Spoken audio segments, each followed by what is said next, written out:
Business owners, as business owners, we have lots of aggravations and frustrations. And this year, in the summer, in June, the Supreme Court added to your level of frustrations as a small business owner when they passed down a ruling on buy-sell agreements. So let me kind of explain to you what happened. This past term, the United States Supreme Court did something that it really does. Hasn't done in a long time. It handed down a decision that impacted the world of life insurance and small businesses. And that decision is having a huge impact on closely held businesses. Connolly versus the United States. You may have heard about this, you may not have, but you're hearing about it now. The Supreme Court unanimously held that a business's contractual obligation to redeem shares is not necessarily a liability that reduces the corporation's value for purposes of federal estate taxes. I'm going to explain to you what that means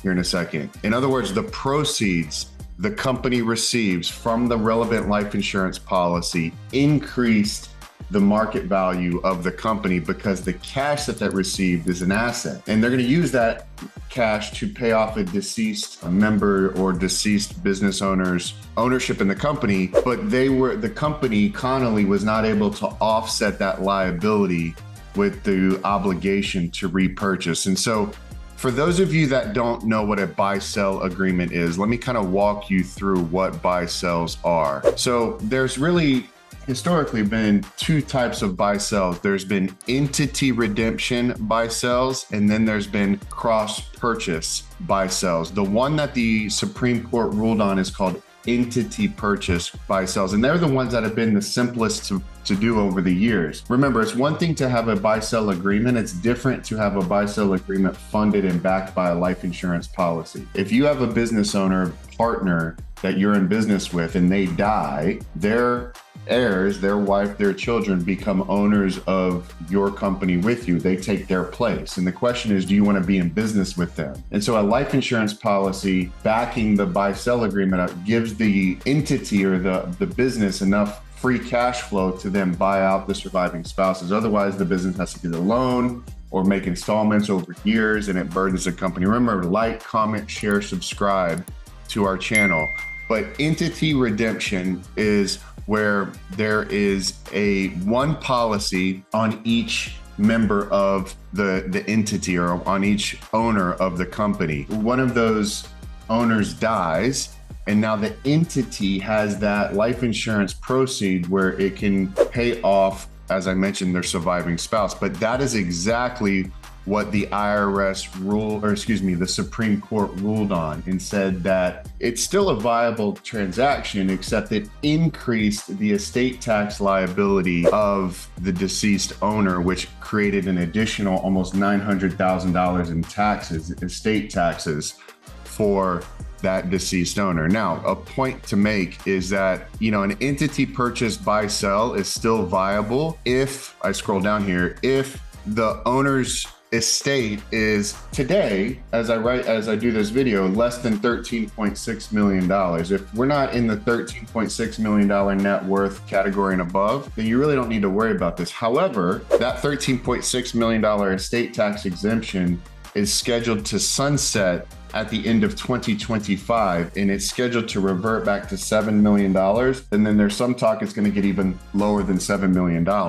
So while, this entity purchase buy-sell agreement may not be an issue for you today, it could be if the sunset of the estate tax exemption goes backwards like it's scheduled to do. So what does it mean? In its decision, the court noted that the parties could have avoided this increase to fair market value of the company via so-called cross-purchase.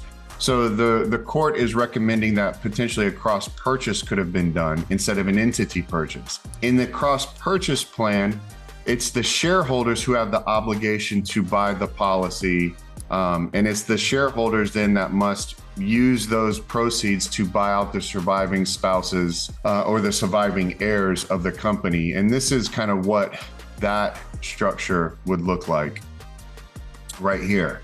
And it's pretty simple when there's only two owners of the company, but a cross purchase plan gets pretty convoluted when there's multiple owners of a entity. For example, this is what it would look like with four owners, 1, 2, 3, 4, each one of them owning 25%. Deceased or stockholder A passes away, then the stockholder B, C, and D, those three people would have had policies on stockholder A. Then they use those proceeds to then buy out their surviving shares from the deceased family, right? And so then they become increased ownership percentage of that. That's what the court is saying could be a possible solution. But the drawbacks are each stockholder, shareholder, owner has to pay the premiums. And there could be tax consequences to the shareholders. And the parties need to ensure that other shareholders will continue to pay the premiums so that everyone has their share of the proceeds to buy out the surviving spouse. And so what should you do, right? So a couple things that you need to be focused on right now as a business owner thinking about this. One, you got to get a current business valuation. You absolutely should get one. If you don't know how to get one, we've got services that will do this at different levels. Click that link in the description section, schedule 15-minute or shoot me an email. We can help you get a business valuation done relatively quickly, assuming you have the data to do that. Whether they have a buy-sell agreement in place or not, a current valuation of your business is imperative to implement correct planning strategies. Number two, if you don't have a buy-sell in place, you should get one, right? Working with advisors like myself can help determine the best way to handle a buy-sell arrangement, including how to fund such an agreement. Remember, buy-sells could be between business partners, could be between family members taking over a business, and even trusts for personal estate planning can have buy-sells. What if you have a buy-sell and it's not funded? You have a piece of paper, but there's no asset backing it up. You should implement a funding mechanism right now. An unfunded buy-sell obligation could lead to unwanted outcomes, having to sell all or part of the company, take on debt to pay off their survivors. Work with me to help you explore funding mechanism options, which often is going to be life insurance because you're using pennies to buy dollars for life insurance. And if you have an existing buy-sell with an exit mechanism, we should definitely review it, right? Because the Supreme Court has now provided this guidance. It's now part of the law that we need to make sure that we're not creating unnecessary tax liabilities for you in the process. And there's a couple different ones that really make sense that we can look at. One, we can look at the cross-purchase plan. Two, we can look at a partnership administration succession strategy. We can look at an insurance-controlled cross-purchase or stock redemption for the businesses that have no estate tax issues. And these are what some of those would look like. So here is, a flow chart of an optional stock redemption buy. So this is to give you an idea of the type of advice and strategy we bring. Remember, like, comment, share, subscribe. Hit me up in the description section, 15-minute phone call with John. But there's options, right?